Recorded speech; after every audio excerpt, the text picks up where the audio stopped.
umuvugabutumwa n'umuhanzi. And I am a preacher as a singer. Intininchikwa when I will sing and pray in loud voice, you will forgive me.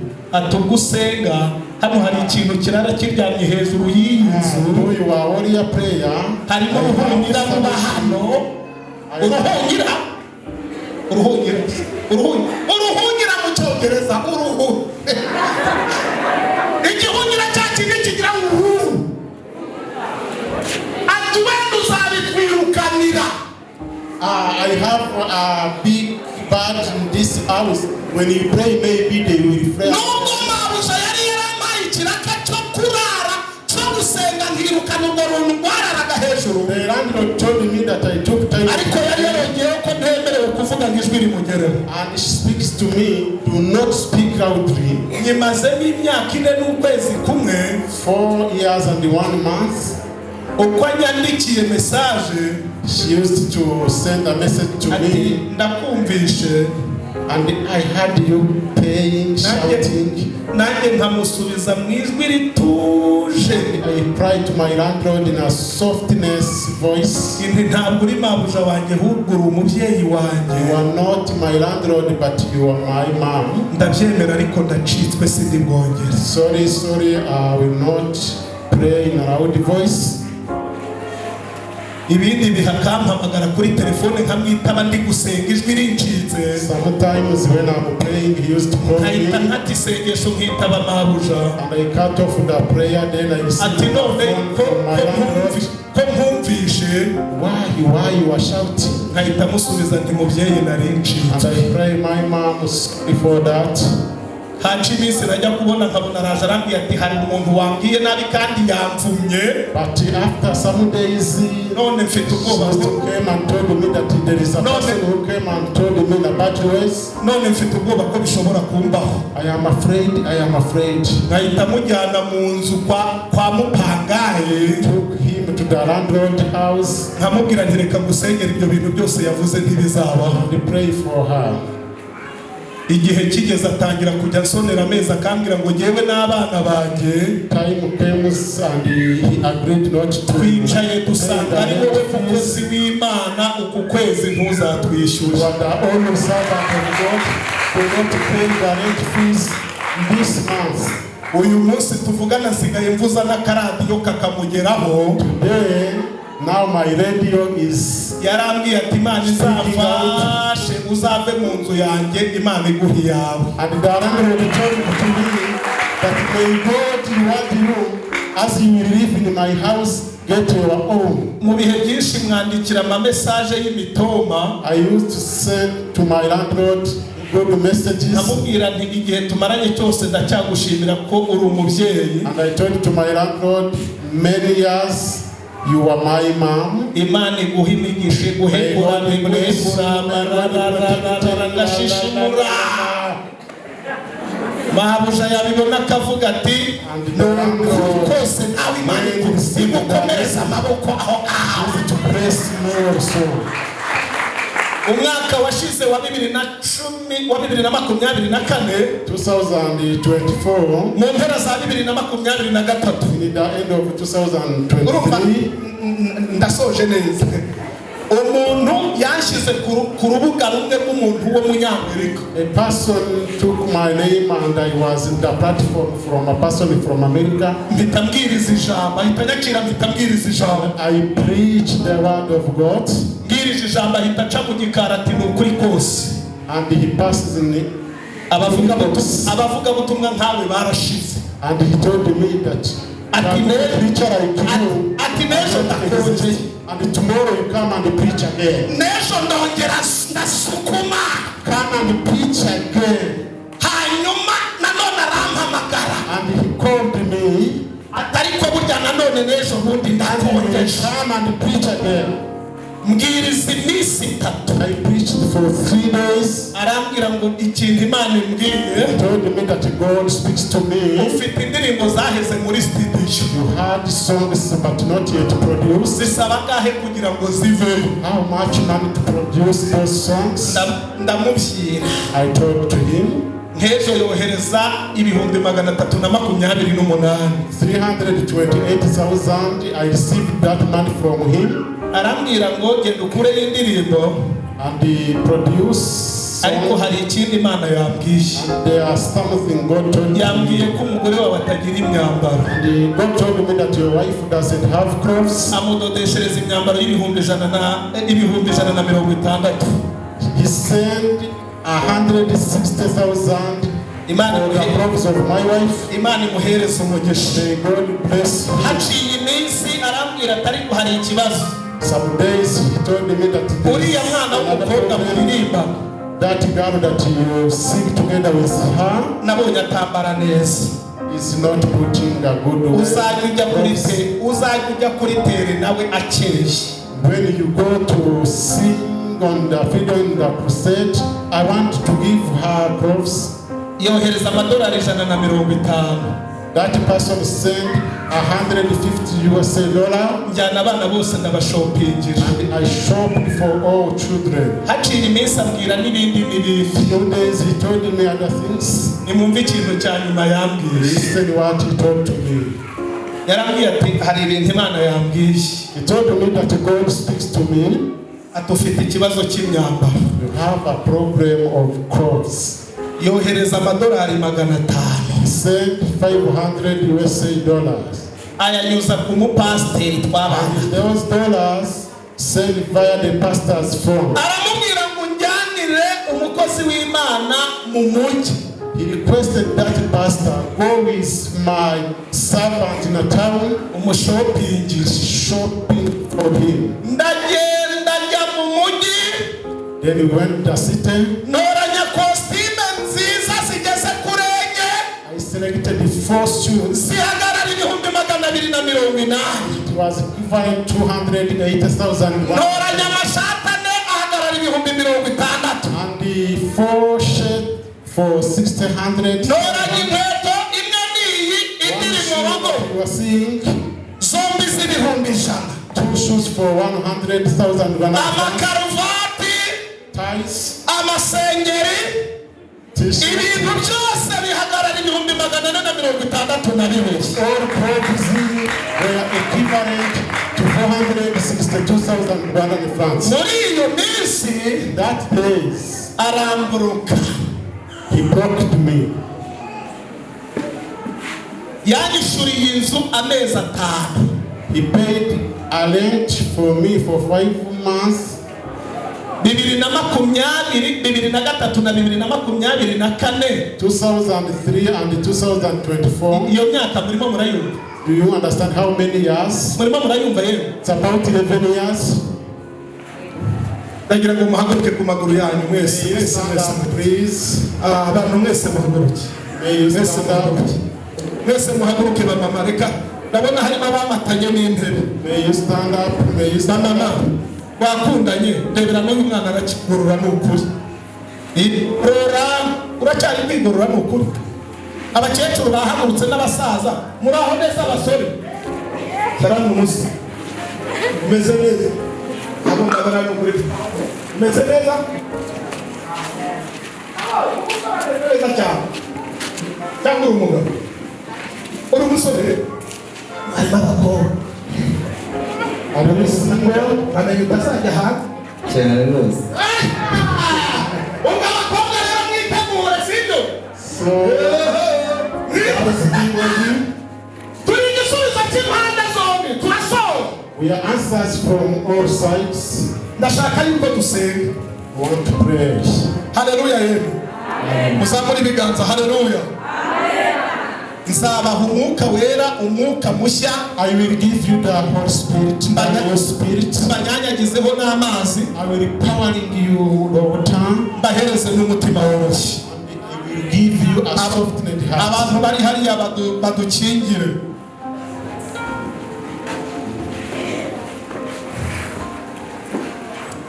Uyu mubyeyi tumaranye iyo myaka yose. We spend all those years. N'ubu ntiyifuza ko nzava mu nzu ye. And she doesn't want me to leave the house. Kubera ko namubereye umukristo. Because I am a Christian to my Lord.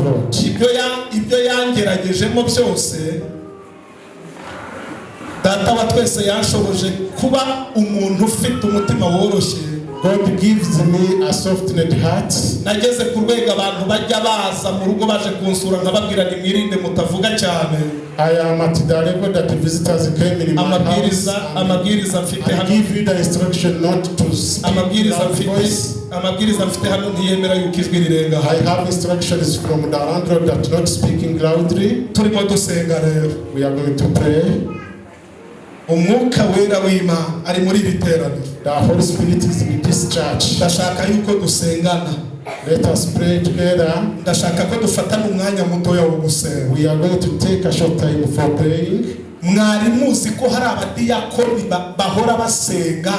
You know that we have deacons, basenya imisozi, church wardens that moves mountains. Ugasanga umuntu arajya gusenga ngo wabwiye Zerubabeli ko umusozi uri imbere uzahinduka ikibaya. You go to the mountains and pray and saying that you told to Zerubbabel that this mountain will be a valley. Ariko uramutse umwegereye ukamubaza umusozi, when you approach to him and ask you what is a mountain, ukaba wasanga ari umudiyakoni mugenzi we badiyakonana. You found out that it is a person that they are in the same church.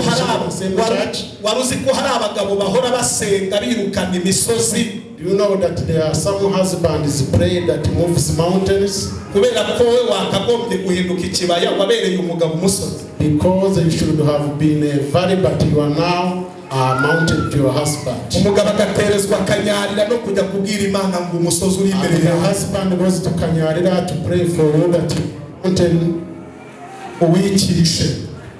Inyamara ariko wa musozi ni umugore we. That mountain may be a wife. Ariko nubwo ari umugore wararirimba we. Even if he's a wife, he's a good singer. Yaririmbye bavuza induru. When he's singing, people shouting and appreciate. Ariko yabereye umugabo iki mu musozi. But that lady is a mountain to her husband. Byose nta kindi kibitera nuko bakamye umwuka wera w'Imana. Why? It's because we don't have the Holy Spirit.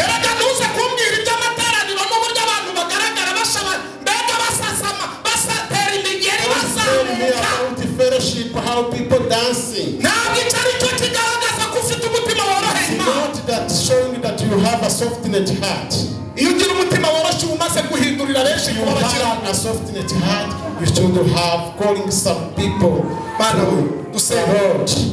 Ashaka gusengana n'umuntu mu byukuri wifuza ko umwuka w'Imana imbaraga z'Imana. I would love to pray with a person who wants the Holy Spirit. When we were in the church, people were filled with the Holy Spirit. And when we preach, people listen the Spirit. But people do not have to the extent that you can preach to them. Spoken. Some are shouting. When you tell the people to pray, they stand as if they don't know what is happening. So we are going to go to the church. People will tell news. So if you want to know that Satan is working, people will go away. What happened in the church? We took time and preached the word of God. If I was singing, there are some people who are in the ground of the but Satan came to kill. Many will go away speaking about the preacher, knows to preach, has the good work, good songs, but he took long time for preaching. He used long time. That's what you are going to spread out of this church. I stand in front of you. When the judge they come, n'uyu munsi n'uyu mwanya uyu turimo, even if this day at this moment uzakubera umwe mu maraporo uzatangira. it will be the report that you will be accountable for. Uyu mwanya dufashe ungana gutya, This time we took for preaching, nawe watubera urubanza imbere y'Imana. it will be a judgment for our life. Samura ikiganza cyawe, Raise your hand. ndashaka gusengana n'umuntu hano muri iri teraniro, waje muri iri I teraniro. want to pray with a person who came in this Inkuru ya session of his mouth, ariko we ubwe ku giti cye arabizi ko adakijijwe. but he knows well that he is not saved. Niba uri hano muri iri teraniro ukaba wumvishe ari wowe ubwiye, You are in this congregation and you heard the voice of God, wowe utambuka uve mu bandi uze hano hagati. come and we pray for you.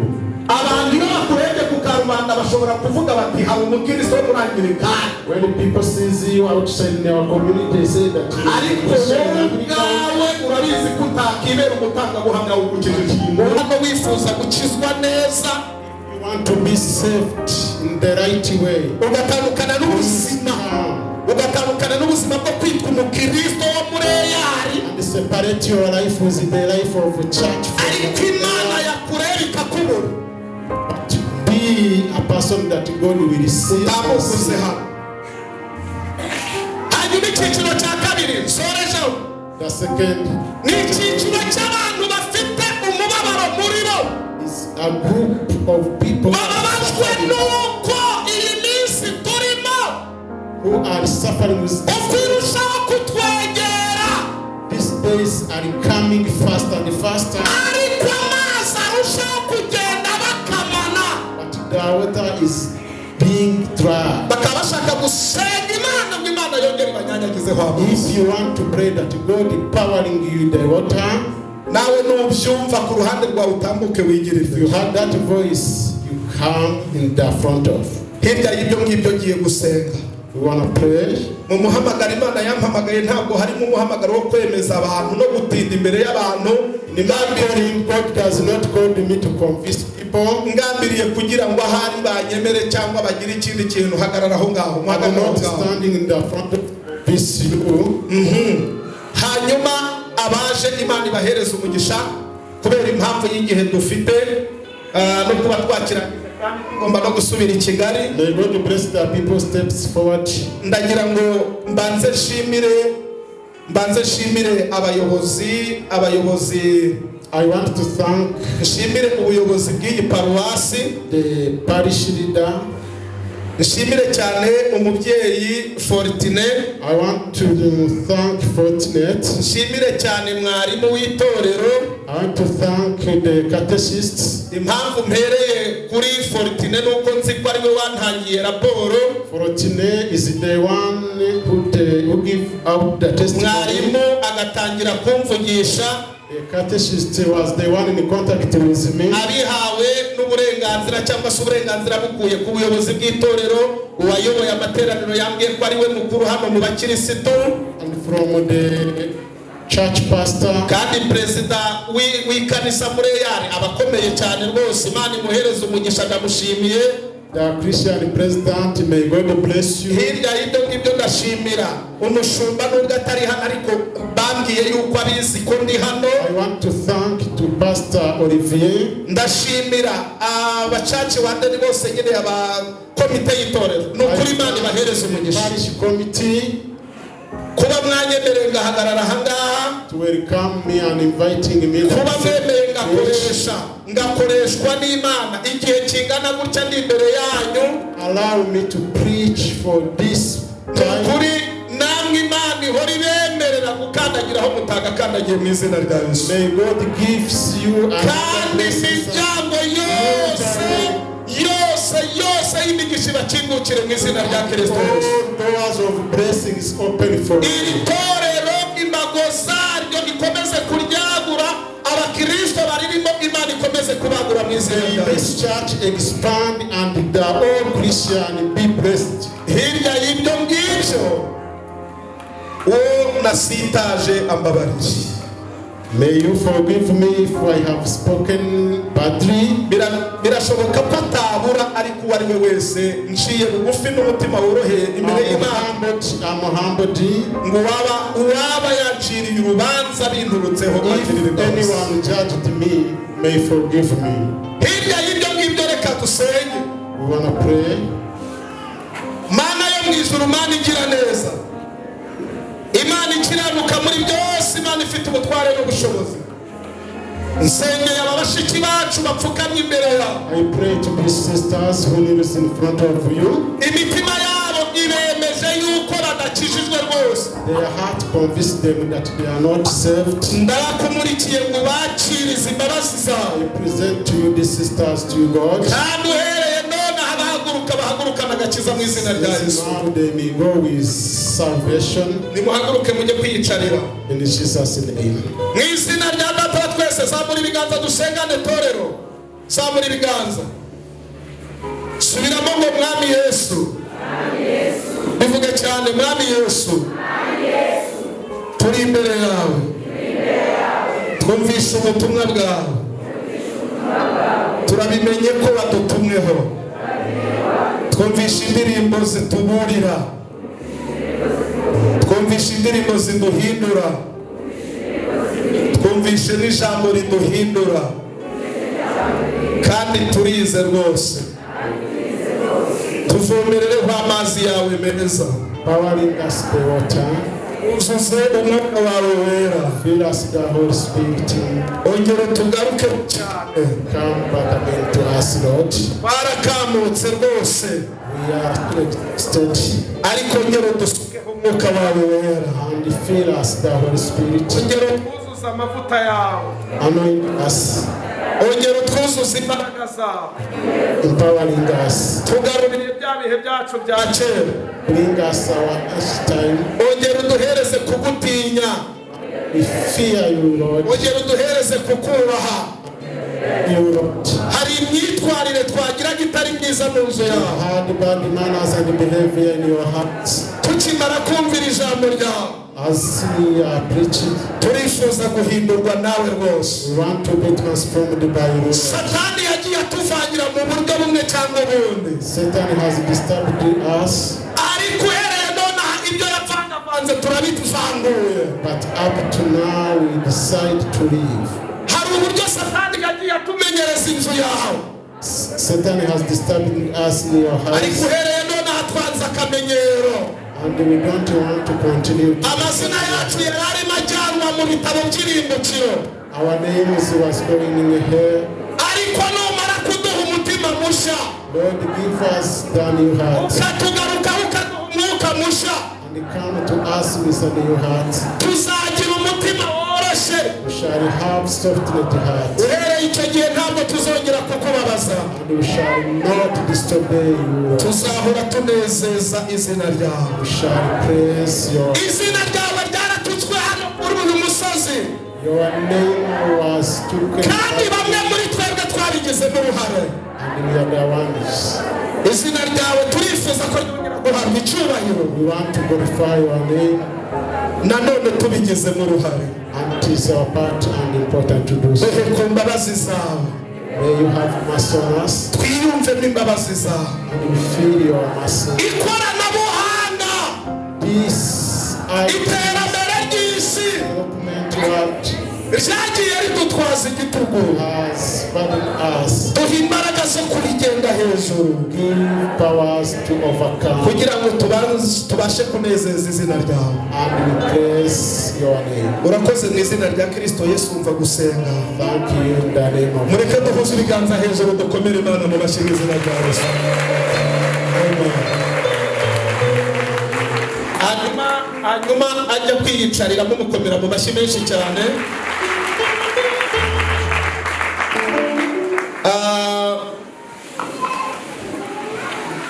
Bwa mbere namwe ndabashimiye ko mwihanganye. Hirya y'ibyo ngibyo bitewe n'impamvu y'igihe, sinzi ko za ndirimbo dushobora kuziririmba, ariko nanone biraterwa n'amahitamo yawe.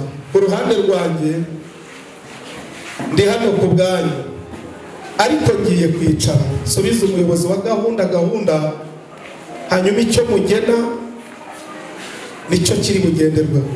Nibiba kuririmba ndaririmba, nibiba gusoreza aha ngaha bitewe n'impamvu y'igihe no gutaha nyine ahantu umuntu abaturuka kure, turi buze gusezerana hanyuma tuzagaruke ikindi gihe.